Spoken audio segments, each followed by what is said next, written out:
कुरुंदवाड शहर परिसरात रमजान ईद मोठ्या उत्साहात साजरी करण्यात आली। शहरातील ईदगाह मैदानावर मौलवी मुफ्ती असगर यांनी ईद उल फित्रची नमाज पठण करून विश्वशांतीसाठी प्रार्थना केली। सकाळी हजरत दौलत शाह दरगाह येथून झेंडा आणल्यानंतर नमाज पठणाला सुरुवात झाली। मुस्लिम समाजाचे अध्यक्ष मीरासाहेब पाथरवट यांनी वार्षिक अहवाल सादर केला। समाज बांधवांनीही सर्व विषयांना एकमताने मंजुरी दिली।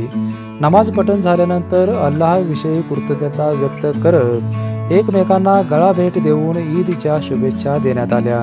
हेरवाड, तेरवाड, आकिवाट, राजापूर, खिद्रापूर, आलास, औरवाड, बुबनाळ आदी गावातही धार्मिक वातावरणात रमजान ईद साजरी करण्यात आली। ईदच्या पार्श्वभूमीवर कुरुंदवाड पोलिसांनीही बंदोबस्त तैनात केला होता।